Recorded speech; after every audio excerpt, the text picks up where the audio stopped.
Desde tiempos prehistóricos, los arcos han sido útiles para la humanidad, y con esta simple arma y las flechas, munidas con puntas de madera, hueso o sílex, conseguir alimento fue más fácil, y de esas épocas, las pinturas rupestres de nuestra península ibérica lo atestiguan perfectamente.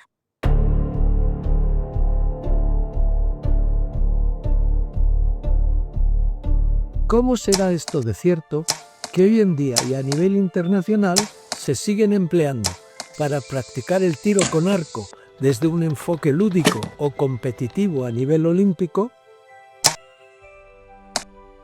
Para cumplir con la caza conservacionista, intentando disfrutar de los lances más venturosos donde es legal por ser necesario,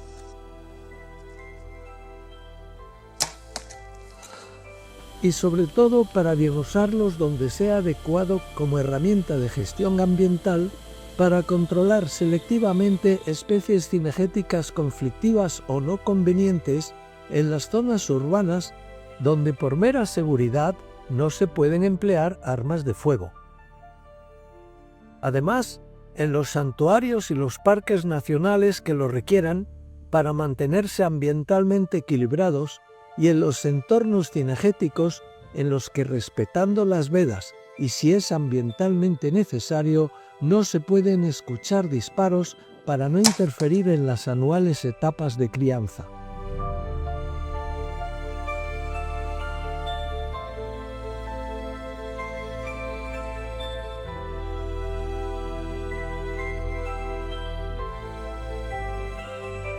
Antaño, cuando los predadores carnívoros equilibraban la naturaleza con respecto a las poblaciones de ungulados, los iniciales cazadores con arco también incidían en ellas, para lograr así su necesario sustento.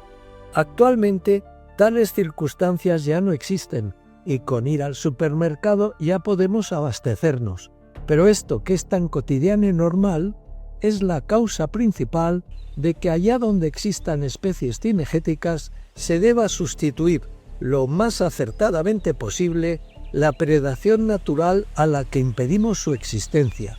Y eso se consigue, sobre todo, gracias a quienes cazan, pues son quienes la suplen, siendo esa la principal razón por la que los congresos y los consejos de caza de casi todas las agencias ambientales del mundo reiteran que se vuelva a cazar cada nueva temporada tras decidir cuáles han de ser las especies que se deban controlar y qué porcentajes de ejemplares se han de abatir. Para lograrlo, cuentan mayoritariamente con las y los cazadores, que además aportan su muy ineludible cooperación económica, directa o indirecta, que revierte año tras año en el adecuado mantenimiento de los cotos y las reservas que disfrutan, y en la idónea conservación de las especies a cazar, pues una cosa es abatir un idóneo trofeo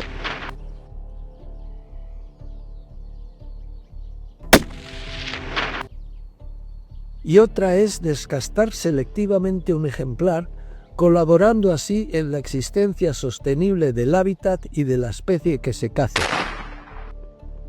Pero esta forma de gestionar idóneamente dichos entornos y de dar cobijo adecuado a toda la biodiversidad que albergan, sean o no sean especies cinegéticas,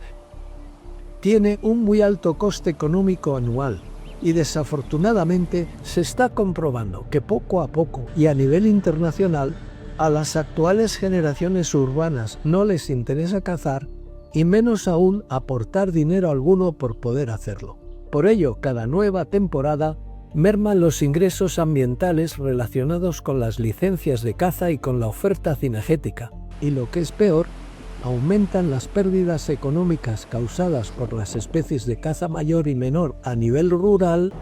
y a nivel ciudadano con las que optan por existir en zonas urbanas o periurbanas donde al no ser cazadas conciben y creen que no les amenazará peligro alguno. Llegados aquí no se puede proseguir sin pedir disculpas por las escenas de jabalíes urbanos grabadas improvisadamente con móviles y sin reconocer que la principal causa de este tipo de conflictos es que nosotros, los humanos, somos quienes invadimos, urbanización a urbanización, los cada vez más escasos entornos naturales que rodean nuestras ciudades. Así pues, desde que la presión cinegética disminuye paulatina y generacionalmente, lo cual preocupa muchísimo a los responsables ambientales que la necesitan, la gente va dejando de ser una amenaza para algunas especies cinegéticas y éstas llegan a la conclusión de que vivir cerca de las aglomeraciones de casas existentes en el campo es la forma más segura de ir perdurando día a día. Por desgracia, en el caso de los jabalíes urbanos, nosotros dejamos de serles una amenaza, y ellos viven y se procrean en nuestros aledaños, causando mucha preocupación al vecindario, sobre todo por el hecho de que deambulan despreocupadamente por sus calles, buscando alimento en las basuras o bajo la superficie de las zonas ajardinadas e inutilizando además los sistemas de regadío por aspersión en épocas estivales. Por eso, las mermas económicas son muy cuantiosas año tras año, y la gente trata de evitarlas al máximo. Y como normalmente las asociaciones de vecinos afectadas son muy sensibles con respecto a la protección de los animales, suelen optar, obrando con muy buena intención, por usar medios que no causen la muerte de los jabalíes, para lo cual conciertan contratos con especialistas profesionales que van a tratar de solventar el problema, pero dada su comprobada extrapoblación y la existente legislación de emergencia cinegética en la Comunidad de Madrid, estos les comentan que sin poder evitarlo y por el bien de la propia especie, de la gente y del entorno afectado, todos los ejemplares capturados han de fenecer después reglamentaria y benévolamente. Es decir, que si se opta por cualquier método que no implique un adecuado y continuo amedrentamiento local, basado en eficaces descastes selectivos, los muchos ejemplares que hayan sido capturados con trampas dejarán de existir en la zona, pero algunos seguirán allí y a ellos se sumarán sus nuevas crías y los que llegarán desde otros lugares en los que aún no han recibido amenaza alguna. Con respecto a esto, se ha de resaltar el hecho de que la mayoría de la ciudadanía se preocupa única o principalmente del asunto de las pérdidas económicas que causan los jabalíes urbanos, pero la realidad, poco difundida mediáticamente, es que su excesiva población y su cercanía a los asentamientos humanos tiene otras posibles consecuencias mucho más graves.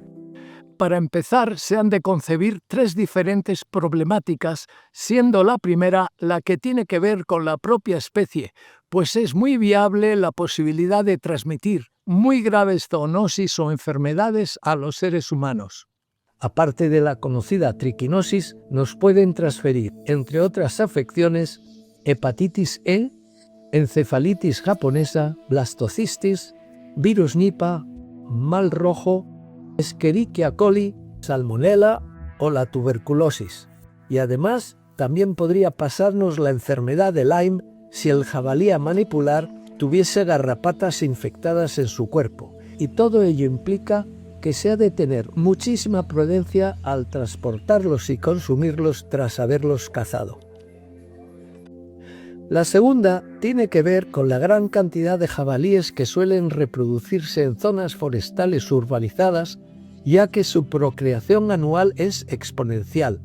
y cada hembra puede parir hasta 2 o 3 camadas al año una vez alcanzado el primero de vida, y desafortunadamente el consecuente índice de consanguinidad es muy alto, pues la mayoría de las cubriciones acontecen entre los componentes de una misma piara, lo cual merma su calidad genética y eso no les es conveniente, a lo cual hay que añadir el tema de las hibridaciones con cerdos domésticos o peor aún, con cerdos vietnamitas. Y la tercera, no menos relevante, tiene que ver con las alteraciones negativas que causan en la vegetación debidas a sus excesivas y continuas ozadas y con la desecación de muchos árboles en los entornos en los que viven, aconteciendo esto y como ejemplos cuando se dedican en invierno a tarascar los pinos para untarse con su resina, logrando así los defensivos escudos de sus costados para protegerlos al pelearse, o cuando debido a la sed que padecen durante el verano, ozan alrededor de las encinas para encontrar y masticar sus raíces, extrayéndole su agua, con lo que las ramas correspondientes se secan y el árbol muere.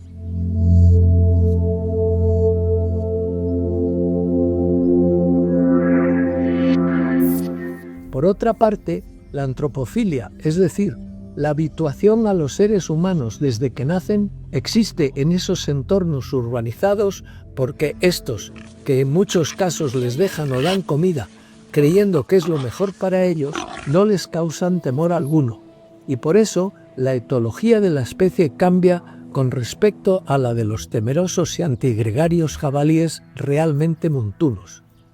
Y los urbanos suelen deambular formando parte de numerosas piaras, lo cual les brinda una mayor capacidad defensiva, al punto de que si alguien se encuentra con ellos se negarán a irse, y si les es necesario le amenazarán castañeando sus dientes y le disputarán el territorio, todo lo cual indica que en tal caso lo aconsejado es alejarse lo antes posible, y de hecho cada vez se confirman más sustos, amenazas e incluso ataques a perros o personas. Como veis, estas muy preocupantes agresiones, las enfermedades y estas alteraciones etológicas o ambientales relacionadas con los jabalíes urbanos no se suelen difundir a la opinión pública y, salvo algunas excepciones, los medios solo se centran, si acaso, en los enfoques socioeconómicos del conflicto. Siendo lógico, estas problemáticas no son menos alarmantes y, en primer lugar, hemos de referirnos a los accidentes de tráfico que acontecen sobre todo en las carreteras de las urbanizaciones o de los municipios en los que habitan. Y por desgracia, aunque la mayoría solo afectan a los vehículos, algunos de ellos causan graves lesiones e incluso muertes, ya sea por una colisión directa o al tratar de esquivar o evitar el choque.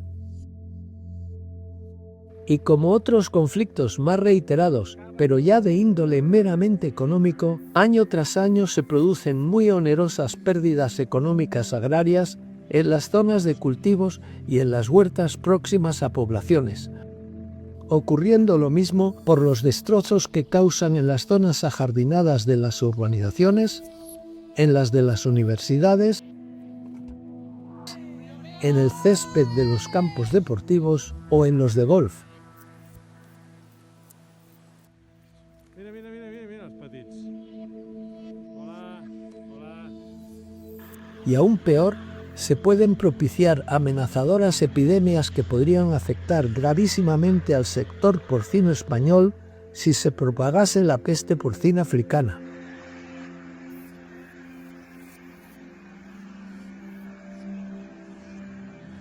Al ganado bovino si les afectase la tuberculosis y ya a nivel ambiental a las cabras monteses si se expandiese la sarna sarcóptica. A este respecto, cuando los jabalíes urbanos causan un conflicto en un municipio dado, se producen dos reacciones genéricas y una parte de su vecindario aboga porque se les haga abandonar sus entornos negándose a que se les eliminen y exigiendo que el ayuntamiento pague los correspondientes costes, a lo cual se niega la otra parte, cuya intención es que no existan en la zona, siendo partidarios de las capturas profesionales o de los descastes consecuentes. Y lo intrigante y epicúreo de esto es que casi siempre quienes abogan enardecidamente porque no se les cause amenaza alguna suelen ser entidades locales proanimalistas que existen mayoritariamente gracias a las subvenciones que reciben. Para garantizar el modus vivendi de determinadas organizaciones ecologistas y supone un nuevo ataque al mundo rural que realmente conserva y gestiona nuestro medio natural. Matizado lo anterior, Entre las opciones inicialmente no letales que se ofrecen legalmente tras conseguir la obligatoria autorización de la Consejería de Medio Ambiente local, existe la posibilidad de colocar profesionalmente jaulas trampa de captura en vivo. Los diseños actuales son muy eficientes y selectivos porque estas trampas están diseñadas para que solo capturen jabalíes y además, al poderse atrapar varios ejemplares a la vez, se logra su apaciguamiento emocional al poco de haberse cerrado la entrada. Y una vez llegados los operarios, se inicia el proceso de transporte al centro de concentración, donde se les realizan pruebas sanitarias, trasladándolos posteriormente al matadero para aprovechar toda la carne que sea apta para consumo humano. Y esto así acontece porque nadie desea que les liberen jabalíes en sus cercanías. Y con respecto a esta muy eficiente alternativa, solo tienen el inconveniente del vandalismo que a veces acontece, pues hay personas muy sensibles al asunto del bienestar animal que, sin concebir el perjuicio ambiental que ocasionan, suelen accionarlas para que no puedan entrar, evitando así que se produzcan capturas, e incluso más de uno o una inconsciente les ha abierto la jaula para que los ejemplares escapen con el consiguiente riesgo para la ciudadanía. Oye, que han manipulado la jaula, ¿eh? La han manipulado y han bajado la trampilla.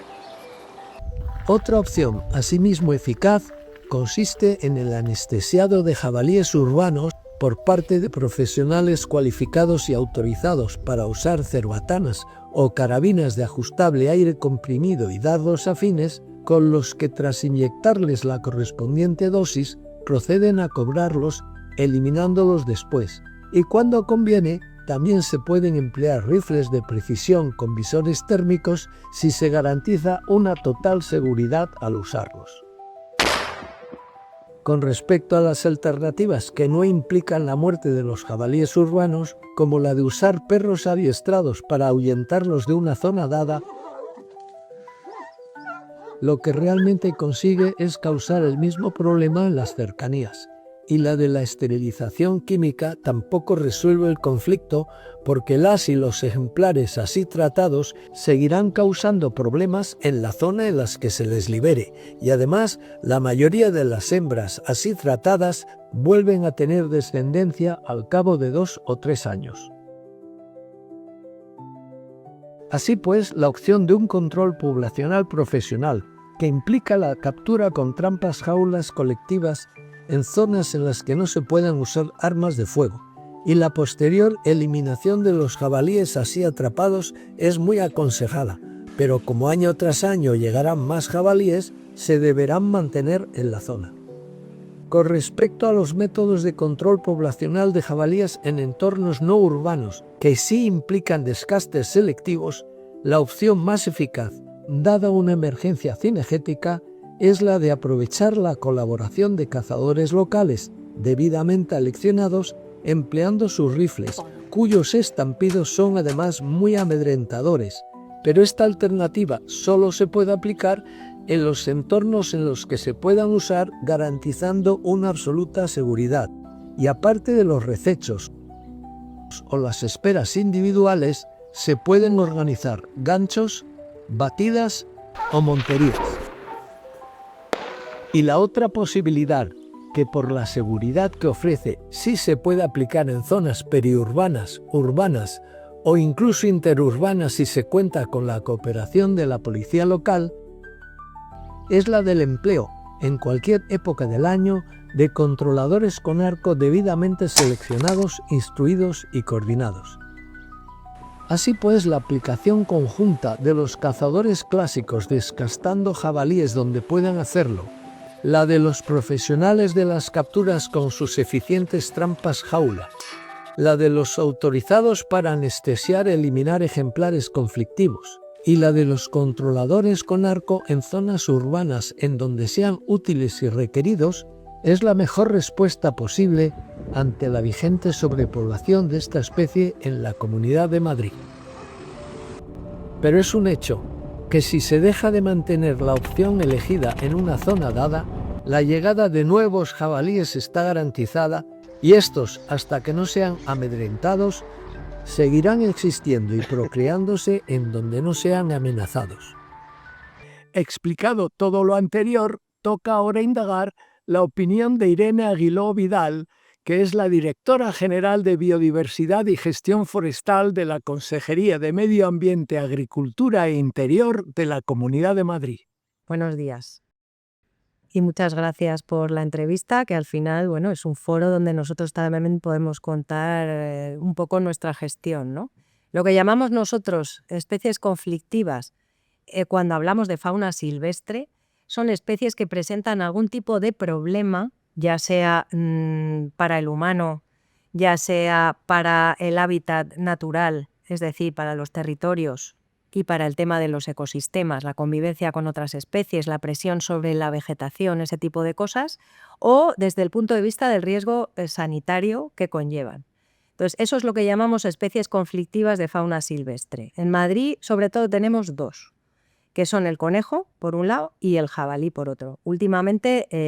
estamos más enfocados en el jabalí porque está ocasionando graves problemas de accidentes de tráfico, de daños a cultivos y a zonas verdes, de riesgos sanitarios, ya no solo por una posible zoonosis, que es cuando el jabalí comparte enfermedades con el hombre, ¿no? Como puede ser la triquinosis, como puede ser la hepatitis E, como puede ser la fiebre hemorrágica, sino también con el ganado. O sea, tuvimos la alerta, ¿no?, nacional de la peste porcina africana, acordaros, el jabalí comparte familia con el cerdo doméstico y había un riesgo alto de peste porcina en ganado, que hubiera sido una pérdida económica gigantesca. Y por eso, acordaros que en el 2021 el Ministerio declara la emergencia cinegética a nivel nacional. Bueno, el jabalí. Primero vamos a contar un poco qué es el jabalí y cómo actúa. El jabalí es que es un animal sorprendente, se adapta a todo. Entonces, es omnívoro, come de todo, él prefiere, si hay hierba y hay bellota y hay tubérculo, pues se alimenta de vegetal. Pero si no lo hay, no le importa comerse los ratones, los conejos, cualquier tipo de carroña que encuentre y tampoco las basuras. Entonces, ¿qué está pasando? Que como aumenta tanto la población, ellos, en cuanto ven escasez de alimento, son animales que recorren muchas distancias por la noche, porque es un animal nocturno, muchas distancias en busca de alimento, y entonces han encontrado un foco de alimento maravilloso en las ciudades. Entonces lo que estamos viendo estos últimos años es que se alimentan de las basuras domésticas y les vemos volteando contenedores para comerse las basuras o yendo a comer a los vertederos. Entonces es muy importante que la gente no les dé de comer. Hemos visto que la gente está dándoles de comer, que no les den de comer, que cuando los vean tampoco se acerquen por su seguridad, porque hemos visto accidentes con niños, con animales domésticos, con perros. Entonces, tenemos que enseñar a la gente a comportarse ante la presencia de un jabalí, que no tiene que ser ni salir corriendo, ni acercarse a él, ninguna de las dos cosas, mantener normalidad, mantener calma, y el animal se va a ir. El animal no viene a vernos a nosotros, viene a buscar comida. Y no dar de comer, y cerrar bien todos los contenedores de basura, porque en cuanto pueda se lo va a comer. Y va a volver, que es lo peor. Cuando nosotros ponemos a disposición del jabalí comida, el jabalí vuelve. Y entonces cambia sus costumbres, deja de buscar alimento en el bosque, que es su hábitat natural, y se viene todas las noches a comer a nuestra casa. Y eso hace que su población aumente. El jabalí tiene un ciclo reproductivo anual, que lo normal es que tenga una camada, y tenga una camada que nace en primavera y tienen pues de 2 a 5 crías, pero como le demos de comer mucho y tenga el alimento muy fácil, puede tener más crías o más camadas al año. O sea, es un animal absolutamente facilón, se adapta muchísimo a cualquier circunstancia. Entonces, eso también lo tenemos que saber, que tiene que tener el alimento justo para que la especie sobreviva. No queremos que no haya jabalís, queremos que estén en equilibrio con el resto de especies y con el hábitat en el que están viviendo, es decir, con esos ecosistemas, que no se coman toda la vegetación ni todas las bellotas, que tienen también sus otras funciones, y tener un equilibrio, una población ideal. ¿Cuál es? Pues la que mantenga ese equilibrio, no podemos decir un número. Y bueno, nosotros estimamos, que es una estimación, que en Madrid hay ahora mismo, en la Comunidad de Madrid, en la región, entre 35.000 y 40.000 jabalís. Lo que nosotros tenemos son datos reales de capturas que nos proporcionan los cotos de caza. Los cotos tienen sus planes de aprovechamiento, en esos planes figuran unos cupos para todas las especies y también para los jabalís, y en base a las capturas que nos van comunicando sabemos si hay más o hay menos. Entonces, para que te hagas una idea, teníamos más o menos unas 5.000 capturas en el año 2016 y en 8 años estamos teniendo del orden de 9.000. Entonces, es casi el doble.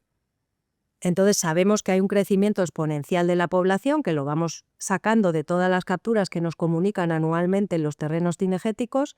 y en base a eso estimamos la población total y el crecimiento que puede tener. En España, la Federación Nacional estima un crecimiento de un 5 o un 15% anual,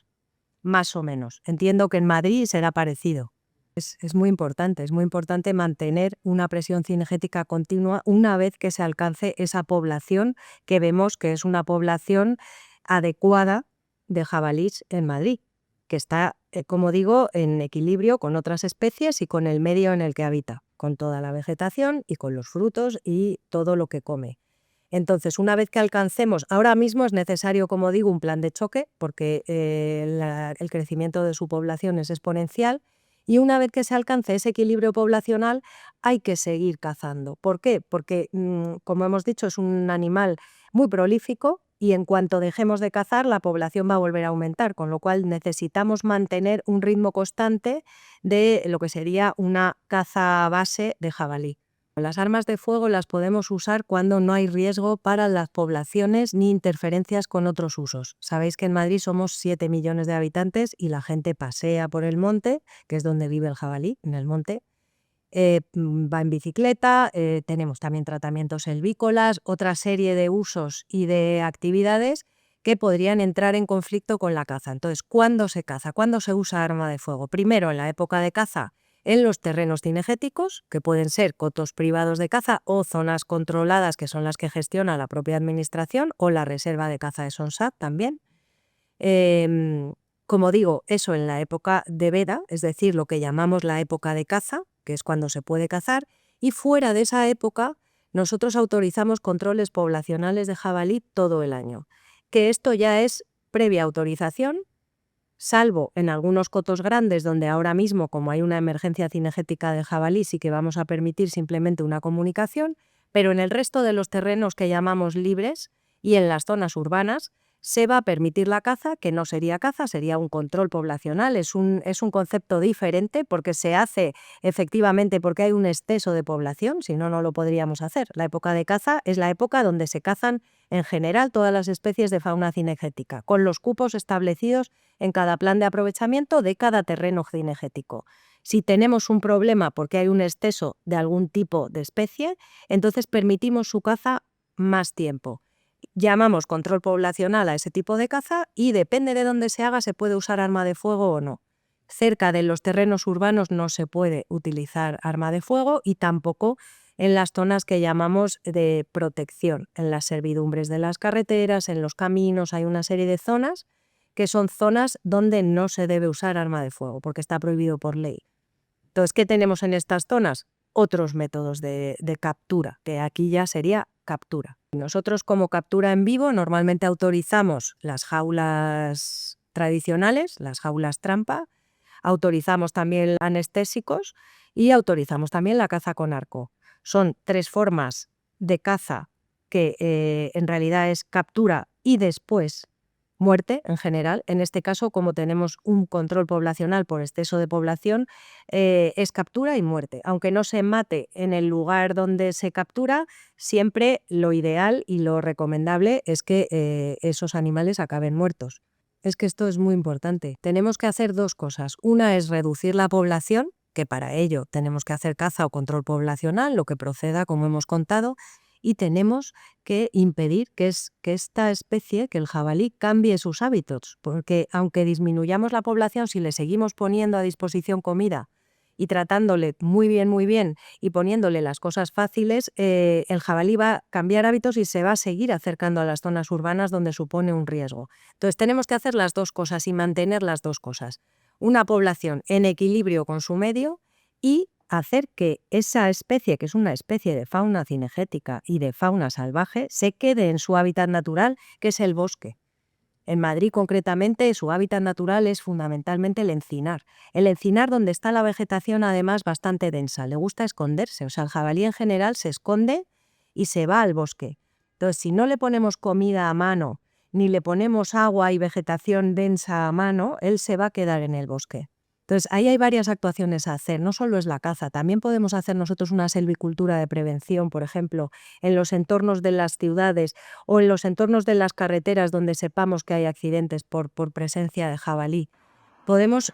hacer un clareo de vegetación de manera que el jabalí no va a traspasar esa línea, se va a quedar en la vegetación densa del bosque, que es importante que se mantengan en su hábitat natural y que coman lo que suele comer esa especie para que no cambie hábitos. Sí, tenemos número de accidentes porque son datos de la Dirección General de Tráfico y la media en los últimos años ha sido de 120 accidentes al año solo por jabalí. Es decir, 2 de cada 3 accidentes que se producen en Madrid por fauna salvaje, por presencia de fauna salvaje por atropellos, son de jabalí. Que por eso hemos puesto en marcha la emergencia cinegética en las comarcas que tienen más accidentes. Esto también es importante decirlo, no en toda la región, sino solo en aquellos municipios, que son 124 municipios, que tienen muchos accidentes de jabalí. En este caso, 3 o más hemos considerado. Entonces, son cifras altísimas. Un municipio que tiene al año más de 3 accidentes por jabalí tiene un problema. Entonces, estos municipios se declaran municipios en emergencia cinegética por accidentes por presencia de fauna silvestre, en concreto jabalí, y entonces se aprueban una serie de medidas excepcionales de control para disminuir las poblaciones en estas zonas. Y una de las cosas en las que focalizamos son las zonas urbanas, que es donde tiene más sentido la caza con arco. Entonces, hay muchos municipios, muchas zonas urbanas que están declaradas ahora mismo en Madrid como zonas de emergencia cinegética por presencia de jabalí, por accidentes por presencia de jabalí. Mi opinión es que es un medio muy útil para aquellas zonas donde no se puede cazar con arma de fuego, como decíamos, que pueden ser terrenos libres, pueden ser zonas periurbanas, zonas urbanas. Hay muchas zonas donde el arma de fuego está prohibida por la legislación. Entonces, en todas estas zonas la caza con arco es muy efectiva. Yo creo que es, de hecho, de las modalidades más efectivas de control poblacional fuera de los terrenos cinegéticos. El gran éxito de la caza con arco, yo creo que además del control poblacional que realizan, selectivo de especies, es un método muy selectivo, es que el animal empieza a tener miedo a acercarse en el lugar donde ha sido cazado, es decir, ya no se van a acercar tanto a los núcleos urbanos. Produce el mismo efecto que si no les ponemos comida o no les hacemos la vida fácil, porque, como hemos dicho, el jabalí es una especie pues muy inteligente, muy lista. Tras conocer y agradecerle sus muy acertados criterios acerca del problema de los jabalíes urbanos y de los controles poblacionales con arco debidamente aplicados, Antonio García Ceba, el presidente de la Federación Madrileña de Caza, nos brinda la suya. La Federación Madrileña de Caza colabora a requerimiento de ayuntamientos, de universidades, de cualquier espacio, de cualquier lugar donde nos pidan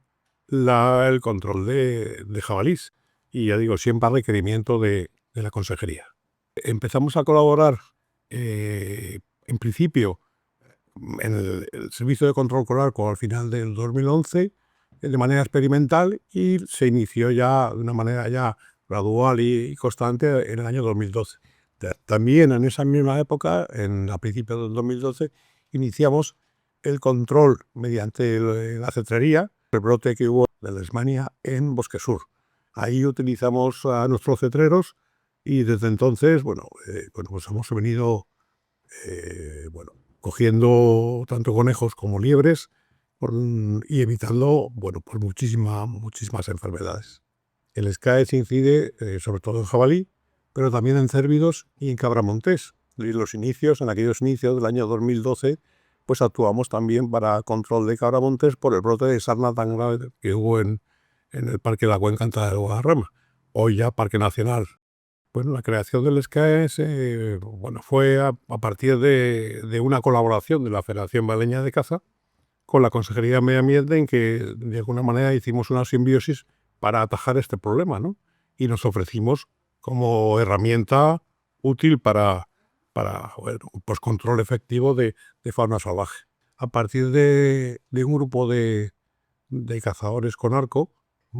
colaboradores de la Federación Malagueña de Caza, y además de manera altruista, pues fuimos haciendo cursos de formación periódicos muy especializados en esta actividad, que seguimos manteniendo, de tal manera que tengan un nivel pues de calidad de su actuación que está en la actualidad por encima del 92%, y con lo cual es un método totalmente efectivo. A partir de ahí seguimos reciclando y seguimos haciendo actuaciones, pues siempre con el trabajo de estos colaboradores, que no conlleva solamente el disparar a esa pieza, bien para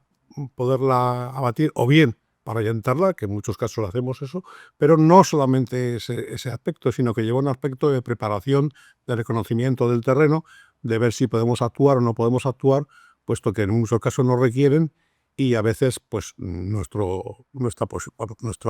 capacidad no puede realizarse en ese espacio. Bueno, la consejería yo creo que ya lleva considerándonos no en la actualidad por la emergencia cinegética que estamos sufriendo con el tema del jabalí, sino ya desde hace muchos años como un organismo absolutamente colaborador con ellos, y sobre todo pues yo creo que una actividad indispensable, ¿no?, para el control de la fauna salvaje, por muchos aspectos, por muchos tipos de daños, por daños sociales, daños a los cultivos, daños por epizootias, como ya hemos hablado antes, de la actuación en Bosque Sur y del propio Parque de Guadarrama por la sarna, y por supuesto, en la actualidad, por el gran número de accidentes de tráfico que producen pues estas especies. Bueno, pues en esa consejería lo que de alguna manera se traduce es que no tiene inconveniente de que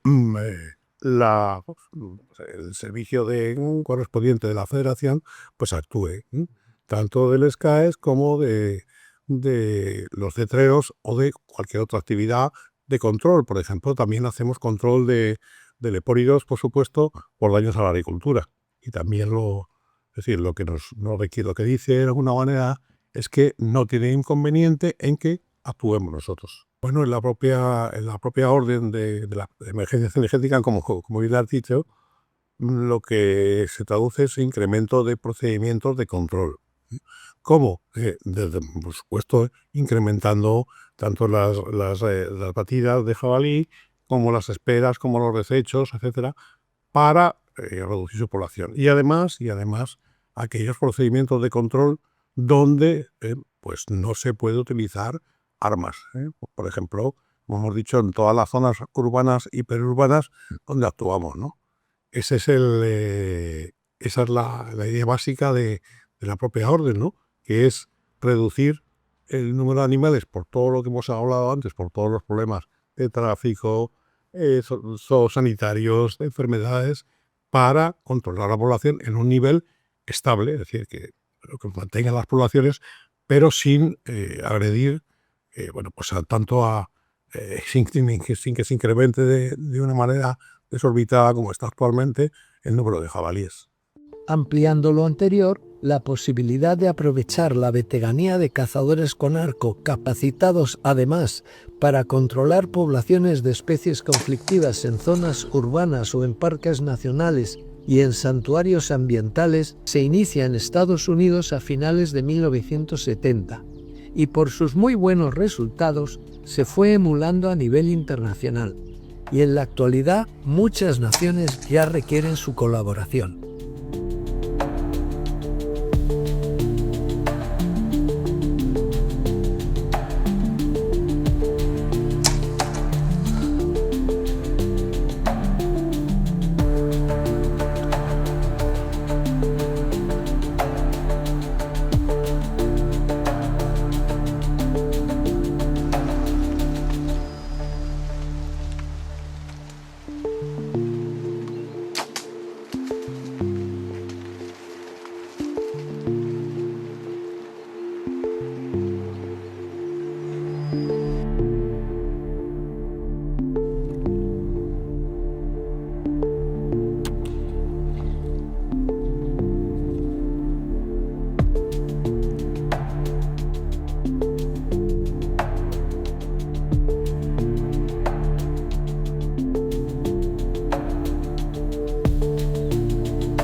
España y desde los años 90, la Consejería del Medio Ambiente de la Comunidad de Madrid ya fue informada al respecto y se estudió la posibilidad de aplicar los controles con arco como una opción complementaria a los descastes selectivos de cérvidos y jabalíes que se debían realizar en el Monte del Pardo con armas de fuego, pero tras indagar otras opciones se decidió el uso de capturaderos para regular la población de estas especies en este magnífico entorno.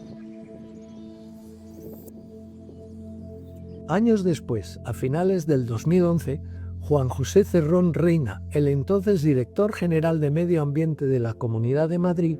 decidió, dado el incrementante problema de los jabalíes urbanos, la creación del Servicio de Controladores con Arco de Especies Silvestres, encomendando dicho propósito a la Federación Madrileña de Caza. Y tras aprobar una legislación ambiental afín a lo pretendido, se dispuso una primera etapa de experimentación llevada a cabo exitosamente por el inicial equipo de veteranos cazadores con arco. Y así fue como el SCAES de la Federación Madrileña de Caza ha sido el primer grupo de especialistas que se constituyó a nivel nacional y de la Unión Europea dedicados a controlar las poblaciones de jabalíes urbanos en los municipios madrileños que decidieron solicitar su colaboración, que además no tiene coste alguno. Al poco y debido a la creciente demanda, el SCAES de la Federación Madrileña de Caza ya tuvo que ampliar el número de colaboradores y tras anunciarlo públicamente, se convocó el primer examen de admisión cuyos condicionantes exigían a los candidatos demostrar su veteranía como cazadores con arco, aportando un mínimo de 3 licencias de caza y una tarjeta de cualificación como tal, ya fuese la T2 de la Real Federación Española de Caza o la IBEP de la Fundación Internacional para la Educación de los Cazadores con Arco, y emplear eficazmente arcos de poleas con un mínimo de 60 libras de potencia durante las pruebas de arquería de caza diurnas con puntas de entrenamiento y las nocturnas con puntas de caza mayor.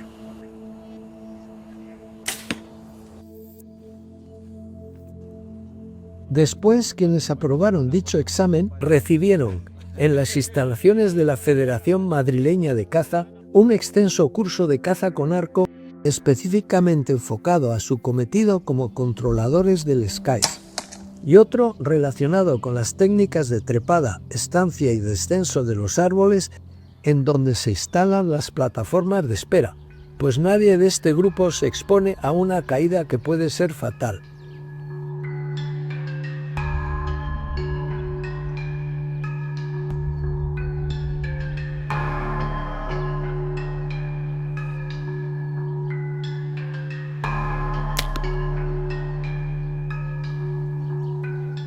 Y hasta la fecha, y dado que cada vez son más los municipios y las entidades que requieren nuestra ayuda, estas convocatorias se han llevado a cabo en otras 3 ocasiones.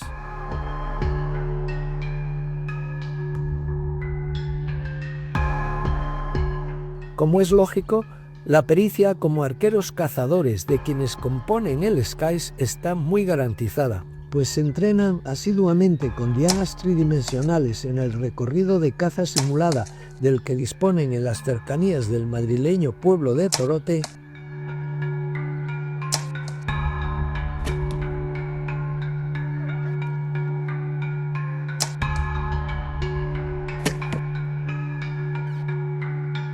y a ese tipo de lúdicas pero muy eficaces prácticas añaden sus entrenamientos particulares, emulando al máximo sus lances de control poblacional, de forma tal que los realizan completamente equipados en los puestos elevados de los árboles que ellos hayan elegido. Y una vez arriba y bien asegurados, efectuarán sus tiros a dianas que estarán ubicadas a las distancias que deberán controlar eficientemente.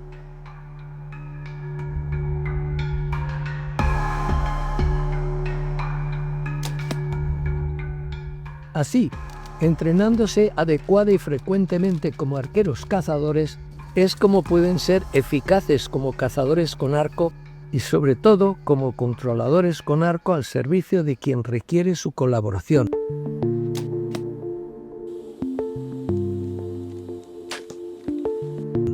en cuyo caso quienes componen el SCAES se avienen a todos sus condicionantes para que no haya posibilidad alguna de que alguien se oponga a nuestra existencia.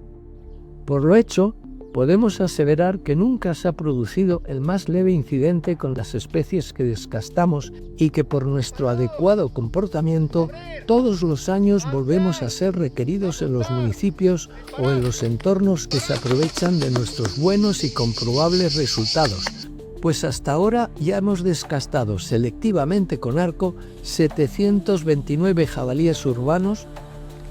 22 cérvidos para su estudio fitosanitario en una reserva ambiental madrileña y 58 cabras montesas en el Parque Nacional de la Sierra de Guadarrama, que ha sido el primero de los que existen en la Unión Europea que por lo conseguido y solo en casos debidamente circunstanciados ya incluye como complemento a otras alternativas esta opción de control poblacional en su plan técnico para gestionar esta especie.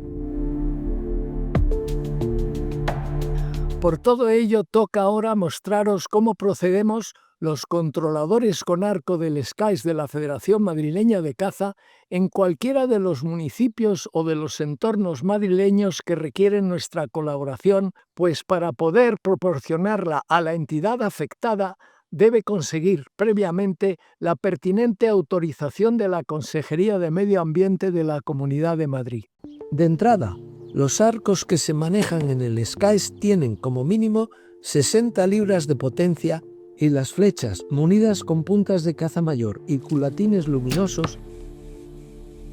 tienen un mínimo peso de 400 grains, lográndose así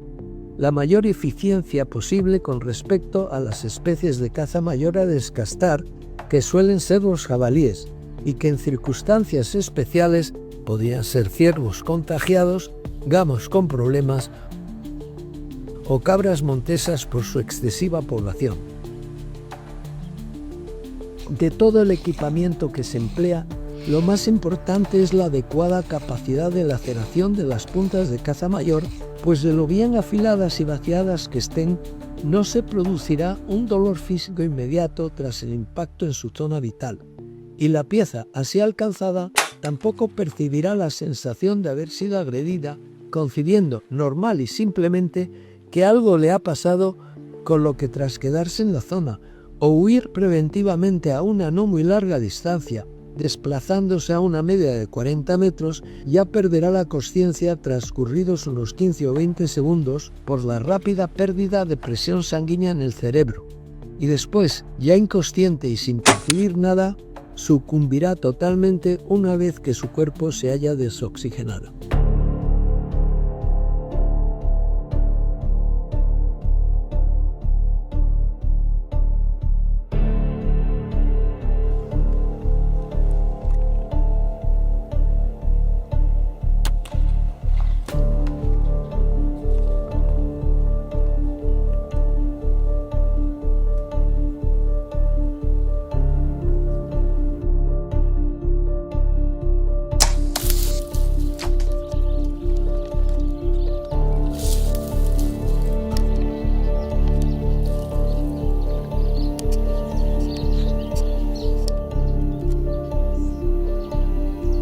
Conocido lo anterior,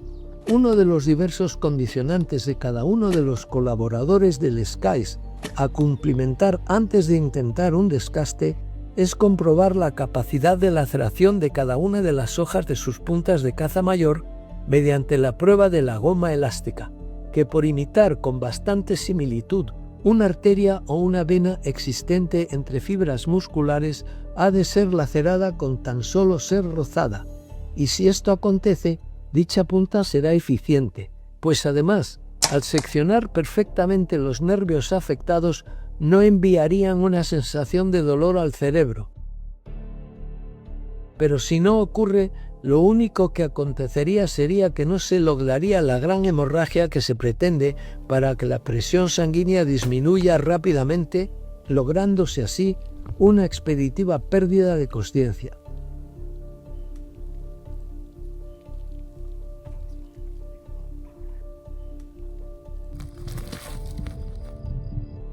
Y de hecho, todo esto se comprobó gracias a los análisis macroscópicos que se hicieron a los primeros 45 jabalíes que se descastaron durante la inicial etapa de experimentación del SCAES, que aseveraron en el informe oficial del equipo de veterinarios que los hicieron que en los casos descritos con shock hipovolémico agudo producido por una hemorragia aguda severa, la muerte se produce de forma rápida. Y por ser así de benévolos los óbitos de los ejemplares de vida y letalmente impactados con una certera flecha, las agencias medioambientales de todas las naciones que ya conocen los entresijos de la caza con arco, la propician y la recomiendan como una adecuada herramienta de gestión ambiental. Con respecto a cómo son los descastes selectivos de jabalíes urbanos que efectúan los colaboradores del SCAES, lo normal es que se propicien cebándolos con maíz y usando puestos elevados en los árboles a una media de 5 metros de altura, y solo suceden si acontecen diversas pero necesarias circunstancias.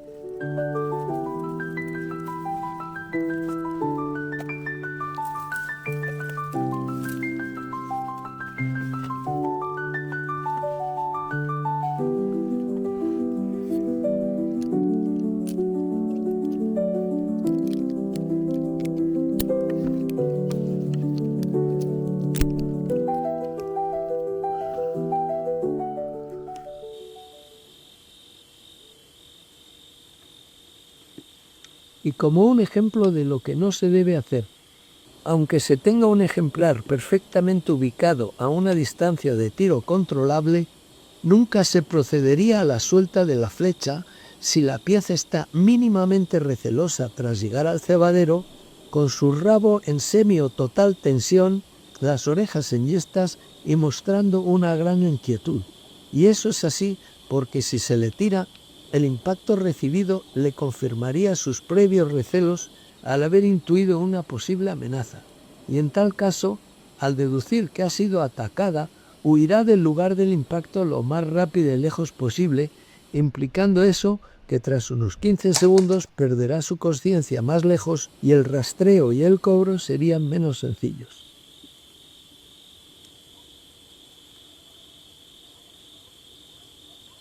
En cambio, cuando tras una larga y silenciosa espera aparece un ejemplar a descastar que se pone a tiro,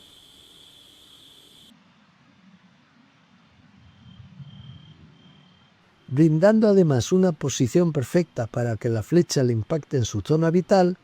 es decir, la que anatómicamente nos brinda la posibilidad de lacerar sus 2 pulmones o incluso el corazón,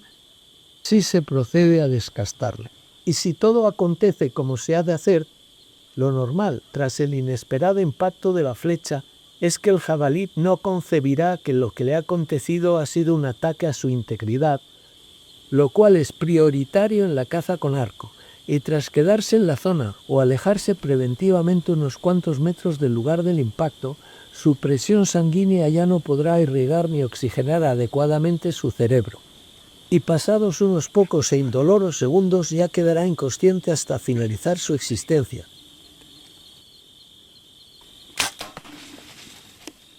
Y como ejemplo, mostramos 2 descastes de jabalíes urbanos realizados en la periferia de Juneau, que es la capital de Alaska.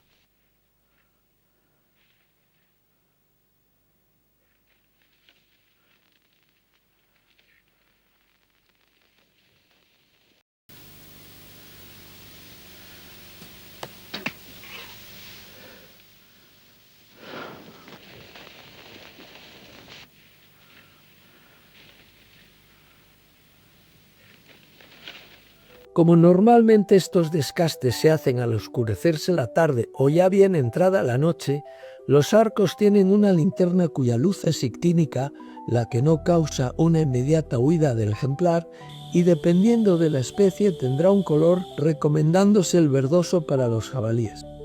Como medios para poder apuntar en esas circunstancias, en el alza se dispone de un solo punto de mira iluminable que corresponde al tiro tenso del arco, es decir, al número de metros que va a desplazarse la flecha absolutamente recta. Y como los arcos que se emplean en el SCAES tienen una media de 65 libras de potencia, Lo normal es que se acierte sin problemas hasta 20 metros de alejamiento, y con respecto a las distancias de tiro nocturno, la media obtenida en base a los informes del SCAES es de 14 metros, pero si es posible evitar el uso de la luz por usar una ajustada alza de visión térmica, tanto mejor. Y si la pieza nos brinda su silueta bien definida y se puede apuntar su punto vital perfectamente, el lance será más eficaz y el cobro más cercano, rondando, en los casos en los que todo ha transcurrido como es debido, los 35 metros de distancia. Aún así, tras un tiro aparentemente perfecto, quien lo ha llevado a cabo procederá a cobrarlo si ha podido ver y comprobar con su visor nocturno que la pieza ha sucumbido en su cercanía. Pero si ésta se ha alejado del lugar del impacto y no sabe dónde puede estar, se quedará en su puesto y por si acaso durante 1 hora sin causar sonido alguno, y tras avisar a quienes esa noche también estén de espera, descenderá del árbol e intentará indagar dónde se inicia el rastro o buscará la flecha cuyo culatín luminoso permanecerá encendido intermitentemente durante unas 9 horas. Con respecto a los cobros, si el tiro ha sido certero y los 2 pulmones han sido colapsados, el rastro suele ser muy abundante, visible y seguible. Pero si esto no acontece y el pisteo se complica, los colaboradores del SCAES cuentan con diversos perros de sangre debidamente enseñados, con lo que lo normal es cobrarlo.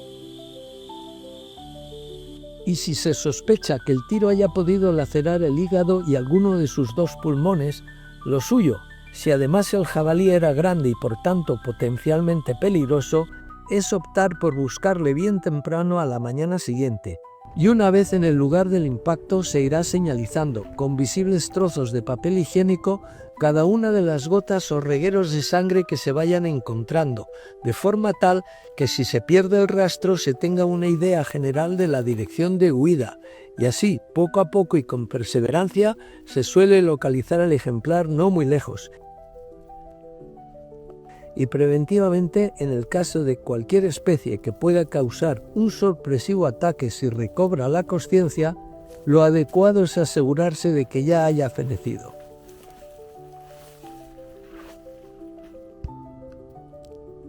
Tras hacerse la foto oficial que aparecerá en la ficha del SCAES correspondiente, cumplimentando el protocolo de imagen que implica aparecer con el arco por detrás del ejemplar con un semblante respetuoso, se procede a llevarle al lugar más cercano al que se pueda acceder con un coche para poder cargarlo. Después se regresará al puesto de tiro recogiendo todos los papeles que sirvieron para marcar el rastro y una vez hecho lo normal es volver a cebar el puesto. Y con respecto a esto, quienes colaboran en el SCAES tienen autorización de usar cebo exclusivamente orgánico, como el maíz, para ser lo más eficientes posible. Ya recogido todo, se cargará el jabalí en el coche. Y quien lo descastó se dirigirá al Centro de Recuperación de Animales Silvestres Félix Rodríguez de la Fuente de la Comunidad de Madrid, donde tras cumplimentar el correspondiente documento de entrega, lo trasladará a la sala de despiece para ser debidamente aprovechado por dicha entidad.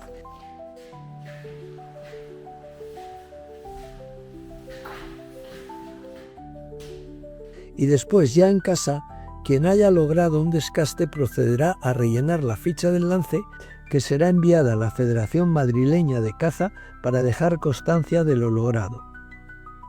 Otra de las aportaciones que brinda la caza con arco es que se considera a nivel ambiental como una de las mejores opciones de sustitución de la predación natural, pues solo los especímenes más mermados por sus circunstancias, ya sea por inexperiencia o por vejez, son los que sucumben ante quienes cazan con arco, pues lo normal es que los animales que están en perfectas condiciones existenciales podrán detectarles y huirán sin problemas, y por eso se solicita a los colaboradores del SCAES que descasten cualquier jabalí que se ponga a tiro, independientemente de su sexo o de su edad, pues eso es precisamente lo que acontecería en el caso de una predación llevada a cabo por un predador que, siguiendo lo dictado por la naturaleza, siempre optaría por elegir como pieza a cazar la que le cause menos riesgo, menos esfuerzo y más sustento. Para finalizar, José Ignacio Erce, el director de la Reserva Nacional de Caza de Sonsaz, nos da su parecer sobre el conflicto de los jabalíes urbanos y nos aconseja al respecto. ¿Y cuál es tu opinión sobre el tema de los jabalíes urbanos? Bueno, pues entiendo que es un problema muy grave realmente para las zonas urbanas por la cantidad de daños que pueden producir a mobiliario, por los daños que pueden producir a otros animales, transmisión de enfermedades. Y es un problema que además no se controlará mientras que no hay una concienciación ciudadana que evite que sigamos dándoles de comer, porque aunque te parezca mentira, Javier, se les da de comer, claro, ellos vienen. ¿Qué ocurre? Cuando al día siguiente viene y ya no nos gusta, queremos que se marchen. Entonces, no hay que echarlos de comer, no hay que tirar las basuras fuera de los contenedores, porque ellos, claro, el animal va buscando comida. Entonces, donde la encuentra, allí que va. Entonces, si encima se encuentra en un entorno tranquilo, como es una zona urbana, evidentemente para él miel sobre hojuelas.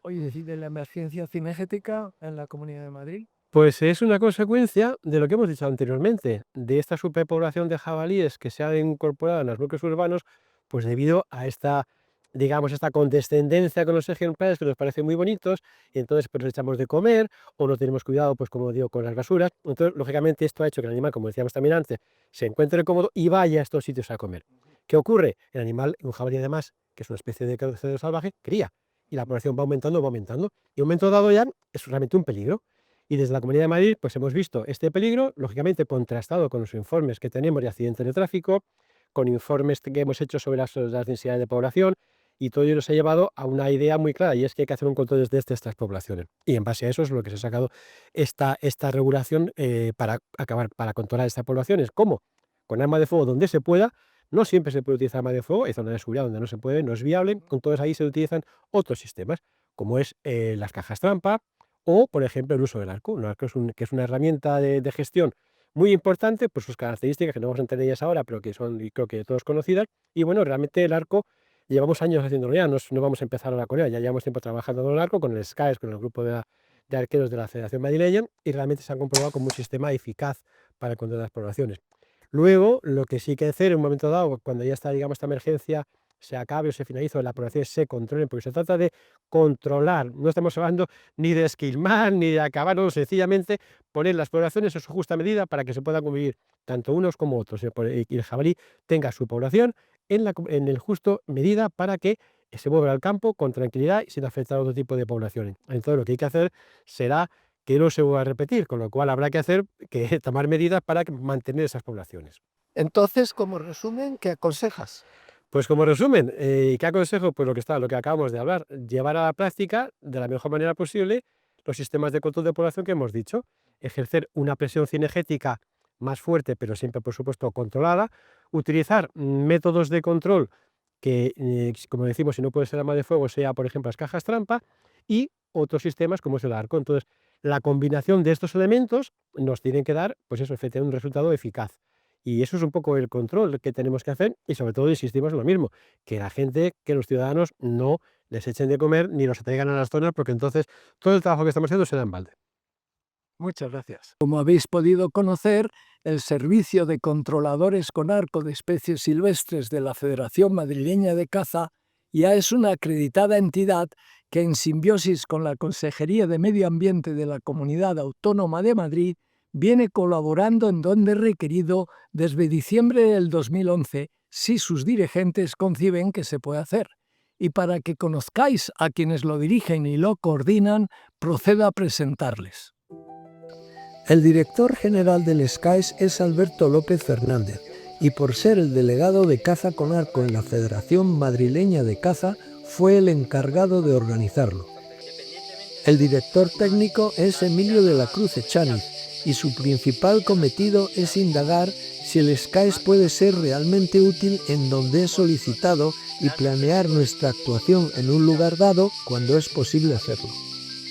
Con respecto a mí, tengo la gran suerte de ser el asesor general del SCAES de la Federación Madrileña de Caza, y por ahora me encargo de la preparación de las fichas que se van acumulando y desde finales de los años 80 fui quien ha informado a los responsables cinegéticos de la Consejería del Medio Ambiente, Agricultura e Interior de la Comunidad de Madrid acerca de la caza con arco como herramienta de gestión ambiental. Quien controla la datación diaria de quienes van a intentar sus lances es Jesús María Enríquez Sáenz de Santa María, que además es el que redacta los informes anuales de la evolución del SCAES de la Federación Madrileña de Caza. Quien coordina el grupo e informa de todo lo que hace el SCAES a la Consejería de Medio Ambiente de la Comunidad de Madrid es Eva Ortiz Carrascal, la gerente de la Federación Madrileña de Caza. Y dada la eficiencia de esta opción de control poblacional de especies conflictivas, otras 8 ciudades españolas ya cuentan con sus respectivos equipos de controladores con arco basados en el SCAES de la Federación Madrileña de Caza para descastar jabalíes en sus entornos urbanos, a lo cual hay que añadir